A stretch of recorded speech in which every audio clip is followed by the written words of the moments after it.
Etching in Stone, like, filing their stories. She gets to be an award-winning stone chipper also. Okay, I got it. She's covered the news with an outside-the-beltway perspective because her experience as an investigative journalist ranges from national security issues like Gitmo's, Khalid Sheikh Mohammed's 9/11 trial, immigration, and foreign policy. TV correspondent for CW6 News San Diego, One America News Network. And the important thing is to remember this website, thekdreport.com, thekdreport.com. She gets on YouTube Live. She's streaming live as we speak at Periscope, I'm pretty sure. I am. Kimberly, are we streaming? That's great. We're streaming on YouTube as well as Periscope. So you can either go to Periscope, type in my name, or the same on YouTube, and you can catch our conversation live. There you go. Hey, listen, you have this release you did about Trump ditching zero tolerance on this family reunification at the border. I ran across an interesting story I just wanted to throw out at you there, and got it from the Washington Times. And it happened yesterday. They gave the report yesterday. Justice Department said that it has now begun distributing hundreds of millions of dollars in grant money that have been tied up in that court battle over sanctuary cities. So about $200 million going out so far. They were holding it back, and I thought it was, as long as ICE didn't cooperate, Trump was going to hold his ground. Yeah. Have you seen anything on that, or is this kind of surprising? Well, I think what the issue is, especially when it comes to the money situation, Congress is the only body that can appropriate money. The president can request money, and he can request that it be taken away, but ultimately it's Congress's decision, and it's up to them to take care of who's going to get paid what, and they appropriate that. And that's why we're actually slowly getting back to regular order with putting budgets together. We haven't had them under the Bush or the Obama administration. We basically just ran on these omnibus packages. But so it's money that the president may want to take away, and it may be good practice to take away. However, he can't personally do that. And we saw that with President Nixon. He also tried to take some of the money away from, that was appropriated and impounded it. And that got him into a little bit of trouble because it's, we do have three branches of government. And when it comes to spending the money, Congress does have that power. Well, I see here a little bit lower down, and I guess I should have guessed it a little bit. There was a federal district judge. We got so many of those sticking their nose into the Constitution and the Bill of Rights anyway, because Chicago had sued over this thing, and he issued a rule for Chicago, so that's why they're releasing some of this. So I'll tell you, you try to do what's best. You can't win for losing. I just think, in this case, also the president, he's trying to do the right thing. He knows what he wants to do, and he knows that the voters that elected him to office wanted him to do this. But, when you're up against the mainstream media, you're up against Hollywood, you're up against the DNC as well as the RNC, Chamber of Commerce. I mean, it makes it a lot more difficult. And I think that's why in the end, he just got completely frustrated and said, forget it, Congress, don't even work on any kind of immigration issues because you clearly aren't serious about getting anything through that will actually help the situation. So, personally, I think that was probably the best political decision for him to make. I think it's going to cause a lot of headaches. Last week, we talked about the detention facilities that are going to be built on military bases. And I think that once we would see this process play out and we see how slow it is for families to, get to talk to their attorneys and work on their cases in a prompt manner, and they say it's difficult to get on and off military bases, they're going to wish they didn't really press the president too far on this because it's not a policy that's uncommon. This happened under Obama. It happened under Obama, but now all of a sudden it's... Oh, yeah, I know. Yeah. Boy, but the mainstream media, they're not going to report anything negative on Obama. Hey, Kimberly, coming up on our break here, and speaking of those detention camps, both of them in California, San Francisco, and then down there in your neck of the woods, Camp Pendleton. I started to say there'd be more Marines, maybe more Marines down there guarding. I don't know. Well, we got to check in and find out what's really going on with Kimberly Dvorak here in just a family reunification at the border. Kimberly Dvorak, and the website, ckdreport.com.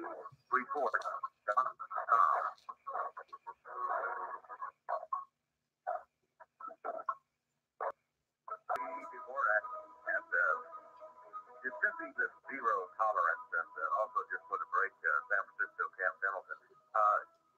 I don't think there were any other bases that were mentioned. Only those two, right? Whenever you made that report. I believe that there is one in Alabama that they're considering, but I think that the president is choosing a few in California, and I think kind of for obvious reasons, since the state is very blue and they, have been fighting Donald Trump this entire time. So it will be interesting. It's going through the process now. You have Secretary of Defense Mattis looking into the issue, trying to figure out what it would cost. Where the exact location is to build. I've been up on Pendleton a number of times, and there's plenty of space out there. They do a lot of war game practice out there on Camp Pendleton. So, it's probably a good location if they're going to follow through on something like this. But I want to kind of get back. People are talking about these unaccompanied minors coming across, and they're misunderstanding, I think, what unaccompanied minors means. And a lot of them, in fact, the majority of them are coming without their parents. They aren't coming with their family. They're being sent through coyotes and other people or relatives that they may know that are moving them up from Central America. So, even drug smugglers taking extra money to bring them along with them. Exactly. And they're taking approximately $10,000 is the going rate for a human trafficking scenario. But I mean, the media trying to say that we're ripping families apart at the border, and that when in fact it's the Health and Human Services is trying to go through and ensure, we talked about this last week, to ensure that these people are their parents, and we're not giving them to some MS-13 gang member to take care of them and get their green card and get their get out of jail free card for the United States. So I mean, there's a lot more to this than just simply having people separated at the border. I mean, families are separated in this country all the time, and they do it. Child Protective Services do this to ensure the safety of children. We've got foster care. We have all kinds of issues going on in this country. And, if you were really to sit down. Nothing to do with immigration. No. The children being separated. You also bring up a thing here, then, that is the TVPRA Reauthorization Act 2008. I believe 2008 would be under Obama, right? Mm-hmm. That's where the William Wilberforce Trafficking Victims Protection Act, it's like allows for the expedited removal of any or all aliens that have not been legally admitted. Somewhere in there, the little thin line, it probably says something about snap up those children, and we'll blame it on the next president, Hillary. Yeah. Well, and I think with what Congress is trying to do and what they were trying to do with that is, in fact, this country, we since the whole Cuban crisis, and we had the wet foot, dry foot situation where if you were Cuban and you had your foot on U.S. soil, that meant you get to stay, and if your feet were wet and you were in the water, we could turn you around and you had to go home. Well, that's kind of what the liberals and what a lot of administrations moving forward have actually done. They're trying to enforce and try to say that, look, these people get to this country, they step one foot on the U.S. side of the border, now we have to take them. We have to hear their cases. And President Trump would like to turn that around and say, look, no, you can have your adjudication here. It'll take a couple weeks. We're not going to hire a bazillion attorneys. And you're going to get turned around at the border and head on home to your home country. Because if we don't stop this in some way, shape, or form, then we will have no borders. And we will not have any control of what's going on in our population. And I just, I realize that we have a low unemployment rate, but go try looking for a job. Most of the jobs out there require IT experience, knowing how to operate computers, knowing how to code and all of these things. Fairly certain the people coming up from Central America and Mexico don't have those skills. So they're coming and they will be a drag on the economy, not a help. And I think that you're seeing a lot of these, organizations, these activists say, look, we have a low unemployment rate. We need them here. They have to be here. Well, children apparently, can work, I guess, at 6 and 7 because those are, that's who they're fighting for. Now, I mean, it's their country. It's a tough situation where they're coming from. And, we're blessed in the United States, but there is a right way to do this. And there are more countries than just Central America and Mexico that are violent. There are countries in Africa, all over, that are trying to get here, and they're doing it the legal way. So what you're doing is saying, we don't believe in law. Yep. About a week and a half ago, I was reporting the big election going on in Mexico this weekend, and they had 113 candidates that had been murdered. Yeah. Well, now, today, actually it'd be yesterday, they came out with an update.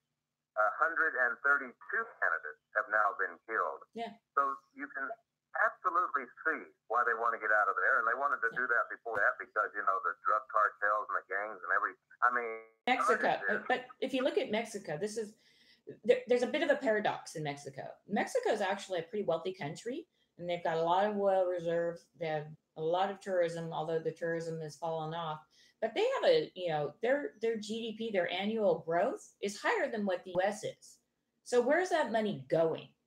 And I think that should be the question. And I think that, the UN or other countries, we need to sit down and figure out what's going on inside Mexico. I mean, to have that high of a GDP annually and have the majority of their population live in poverty, there's something going wrong because they have these natural resources. They have this, and they should not be a country that is acting like it is today. There's no reason they shouldn't be, and we've discussed this numerous times, a country that's like Canada. But the corruption within that country, and we allow this to happen. We allow this to happen with all the remittances that people who work here and send their money back home. We allow that. So until we start actually looking at the problem and solving it, it's not going to get fixed. You brought up that key word, remittances. I don't know if it went down to number 3, but I know that a few years ago, remittances from the United States of America was the number 1 income in the country of Mexico, and it fell right after oil and gas, I think. And it may have changed now. At one time it was, but anyway, all that money going in, you can understand why, go ahead, go over there. And by the way, we'll give you the dual vote. Did you happen to see any debate? I think it was Carson Tucker talking about why in the world would you have a dual vote? If you're coming to America and you're going to assimilate, why would you still be able to vote with what's going on in Mexico? Oh, because they're proud people. We need to keep up with what's going on. That doesn't make any sense to me. No, it doesn't. That's 1 foot in, 1 foot out. For the most part, in America, you're supposed to turn over your passport when you become a U.S. citizen. So that's why a lot of these people try to, keep their green card status. But of course, if you have a green card, you can't vote. But in this country, we don't check to make sure that you're an American citizen when you vote. So you vote. So it's just, it's a win-win situation for Mexico. It is. You mentioned in your report about how use his discretion to lessen enforcement of U.S. immigration laws. See what that did, and I'm sure you'll agree, it just turned up the magnet more. The magnet was already strong enough for all the goodies you could get. But then when you say, well, we haven't been enforcing 40% of the laws that are on the books, let's move it up to 60% we won't enforce. Yeah. And that really turns up the magnet. No, it does. I mean, and again, if these unaccompanied minors come, well, the cartels, I mean, they're not dumb, the cartels. I mean, they make billions of dollars every year. They obviously they're a crime syndicate, but they're not dumb. They realize that it's not only can they make money by trafficking, kids up through the border, but they're also could be their get out of jail free card. Hey, this is my kid, even though it's not their kid. I mean, and so when you look at this, it's kind of the overwhelming. This is what we're seeing. It's similar to what Saul Alinsky talked about. Just go in and overwhelm the situation, and people will give in. And an example of that it was around Christmas time, and he sent all of these people to protest inside a local Macy's, and it was it was such a disruption that people weren't shopping at the store. It was Christmas. So in the end, the store paid out the money to Alinsky's organization, and the people went away. And what you're seeing is a different form of that down at the border. They're coming, they're overwhelming ICE, they're overwhelming CBP, they're overwhelming Border Patrol. And instead of being able to turn them around and send them back, which would send the message out, okay, you paid that money and you traveled all the way up here and you did not get in, maybe you're going to think about spending $10,000 if your annual income in Honduras is $300 a year. So, and then also you think if they have the money, that kind of money to traffic their kids up here, well, why aren't they trying to use that money to ensure that they have a better life or send their kid to school there? So, I mean, there are a lot of things that pull at you on this issue, and it is. I mean, it's terrible to see pictures of this with kids, but every single day in this country, kids are taken away from their parents or from a parent. They're going to jail. They're in rehab.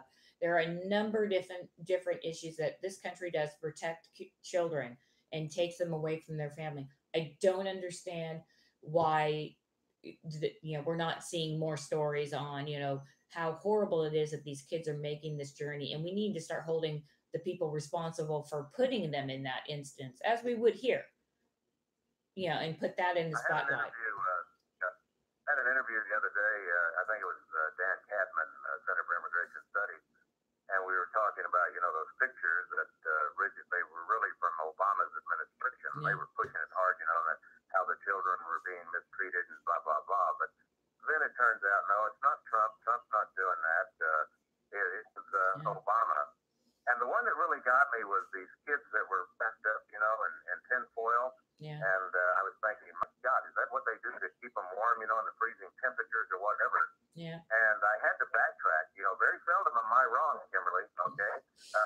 Anyway, I had to backtrack because he said because he used to be an ICE agent, INS and ICE. Yeah. Anyway, he said that's what they do whenever they're suffering from heat frustration from crossing the desert. Yeah. They have to cover them up with that tinfoil, and it helps. Yeah.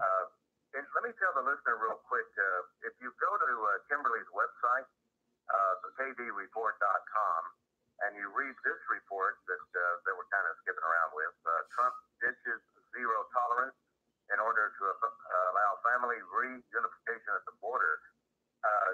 She has the facts and the statistics directly from the U.S. Custom and Border Patrol, CBP, and Immigration and Custom Enforcement, ICE. And I mean, this is about 4 pages, and you talk about 4 or 5 pages. It's very, very important and interesting information. Yeah, it is very. I mean, and I think this is something that the media is missing. They're not putting out the facts. They're putting out the horrible stories to try to make the Republicans look bad. I mean, they don't really need the help from the media to look bad. Other than lately some of the rhinos out there, but. In any event, this is a we're coming up on election, and they want these pictures out there as much as they can so they can flip the house. And people that you just casually talk to, if you're at the grocery store or wherever you are, they're not buying it. They're not buying it. They it's like the media has cried wolf so many times that they don't even pay attention to it anymore. And they're expecting a huge blue wave. Today, there was a headline on Drudge saying that more than 2/3 of Americans, 72%. Yeah, that was my opening story, Kimberly. You see how great minds think alike. Very but much so. I did it to make the point that global warming crowd lied to you again, because now they got a map that the Arctic Ocean is almost totally covered with ice. Yeah. But you know what? Those are interesting. 72%. Say they're lying, and this is 92% Republicans, Independents, 79%, Democrats, 52%, and 46% only kind of on the line there. Yeah. So I mean, it's a story that is the pictures will have the shock and awe effect, but as the story wears on, people are learning a little bit more about the facts, and they're changing their mind. Again, it's very terrible and very sad what they're doing with these kids, and these kids are being used as political pawns by our politicians on the left and right, and they're being used as political pawns from south of the border in Central America. They're really the victims in all of this. But if we continue to allow this to happen, we're going to see scenes like this for years to come. And already our public schools are overwhelmed. And, we're dropping down the list on, what our education level is. And when people graduate high school, where do they really fit in the world? And they fit nowhere in the world because they're not getting an education like they used to. This is part of the problem. We're sending these kids, obviously they need to be educated, but because of, we don't want to offend the parent or the guardian or whoever, we're going to just slow down the entire class so these other few students can feel like they're somewhat caught up, rather than putting them in separate classrooms. Maybe do half English, half Spanish, so you can learn the English language. They'll learn at a little slower rate, but no. On the road to a third world country, Yeah. Hey, coming up on our break, and it's a wonder, the way the Democrats are using these kids on the border. It's a wonder they're not using them trying to get rid of the Second Amendment too, huh? Yeah. Yeah. Well, unfortunately, I got an alert that at a Maryland newspaper just moments ago, there was a gunman that in several fatalities, apparently of journalists at this publication. So somewhere in Maryland. So yeah, that's. Got to take that break. There, we're going to be right back. Kimberly Dvorak streaming live and on YouTube, and you can find her at CRN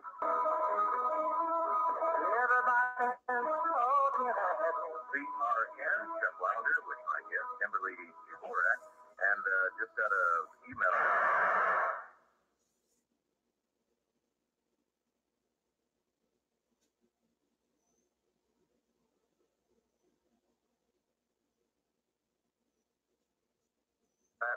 That's pretty good. Going all over out there in Clayton, California. Yeah. You were mentioning just for the break. Did you say there was a shooting going on in Maryland? Yeah, actually, it was in Maryland, in Annapolis, and the information is still coming out. But a gunman went into a newsroom and opened fire. So that is it's a developing story. We don't know much about it right now because it's happening right now. So there will be news about that later. I kind of wanted to get back to something that you were discussing about, whether this was a winning political issue or a losing political issue. And today, CBS and a YouGov government poll came out looking at what the midterm elections are going to look like for Democrats over Republicans. And the poll is saying that Democrats are losing a lot of ground because they are overreacting to Trump's, asking for a border wall, and also saying that ICE needs to be abolished. So you're finding battleground states where the voters are looking at whether they're independents or even blue dog Democrat voters, and they're not taking that kind of language very well. And it could, this is something, again, I think we talked about last week, overplaying your hand, thinking this is going to be that issue that's going to turn against the president. And he may be a rookie when it comes to politics, but he tends to have a pretty good gut instinct on this. And here we are, we've got our first poll that's come out on it. I kind of think with his year and a half in politics, he's probably surpassing a lot of other politicians. Did you happen to watch the rally where he says, "Do not get rid of Maxine Waters. Don't do it. No, don't get. Oh, let her stay." Yeah. And that, I believe, is all those things you mentioned about losing ground, the Democrats. Yeah. Right there, that little lady stirring up everything that doesn't go for America. Well, what America stands for. Exactly. And I think that when you see this over and over, and then you see, politicians of the same party saying, well, what do you think about what she says? And they're like, hey, I'm okay with it. It's fine. She can say whatever she wants. Yeah. So they're looking at abolishing ICE. We want to get rid of ICE, and we want to go after Trump and go after his cabinet members and seeing what's happening, this past week. I mean, and I just think that the political discourse, and again, the media is overplaying its hand on all this. People are tired of it. They want to get the work done. That's it. And, it's just, we're going to be going through now another, Supreme Court justice, and we're going to go through a pretty bitter fight. But because, the rules are changed for Supreme Court justice for 51, it looks like before the election, Trump will get another Supreme Court justice. Those are issues. Yeah, that will be something that has. Let me tell you something. As we come to a close here, real quick, this shooting that you mentioned, CBS affiliate or whatever, it's going to be interesting to see if it has anything to do with politics or if it's somebody, that they interviewed and they shouldn't have interviewed on a family, dispute or something. You don't know, but I'm going to have to check that one out. Yeah, we're going to have to watch that. I certainly appreciate it. All right. And a little bit later on, you can go to the kdreport.com, and Kimberly usually has this report already posted. And go to YouTube, and the main thing is thekdreport.com. Thank you very much. Have a good weekend. Thank you. You too. All righty. Hey, Kelly Nelson coming up next, and boy, does she have a lot to talk about. Don't go away.